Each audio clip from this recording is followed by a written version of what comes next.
থেকে যখন বাড়িতে এসছি, আসার পর আমার বিবি দু চোখের পানি ছেড়ে দিয়ে কাঁদতেছে। ডাকতে বলছেন, স্বামী রে আমার, ওই যে আমাদের বদমাশ জিন যেটা রয়েছে আজকে ওলিদের মূর্তির সামনে চলে যাবে। হাজার হাজার মানুষ ওই ওলিদের মূর্তির সামনে দণ্ডায়মান হয়ে আছে, বসে আছে। এই মুহূর্তে দেরি নয়, চলে যাও। ওলিদের মূর্তির সামনে প্রবেশ করে তাকে আল্লাহ রাব্বুল আলামিনের প্রিয় নবী যেন বিজয় অর্জন করে চলে যাও। আমার ভাইয়েরা, আল্লাহ রাসূলকে ডাক দেবেন, ইয়া রাসূলুল্লাহ, এই যে রক্ত দেখতেছেন, আমাদের ওই মুশরিকদিনকে আমি রাস্তার মধ্যে হত্যা করেছি।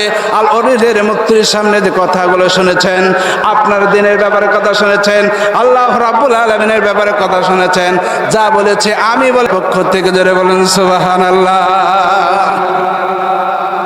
নবী হে, আমাদের কওমের সে মুশরিক জিন এসে মক্কার আবহাওয়াকে উত্তপ্ত করার জন্য চেষ্টা করেছিল, আপনাকে অপদস্থ করার জন্য চেষ্টা করেছিল। নবী, এই কথা শুনে আমি স্থির থাকতে পারলাম না, সঙ্গে সঙ্গে তরবারিটা নিয়ে চলে এসেছি। রাস্তার মধ্যে তাকে হত্যা করে আপনার ওলিদের মূর্তির মধ্যে প্রবেশ করে আপনাকে বিজয়ের মাল আল্লাহ দান করেছেন। সুবহানাল্লাহ।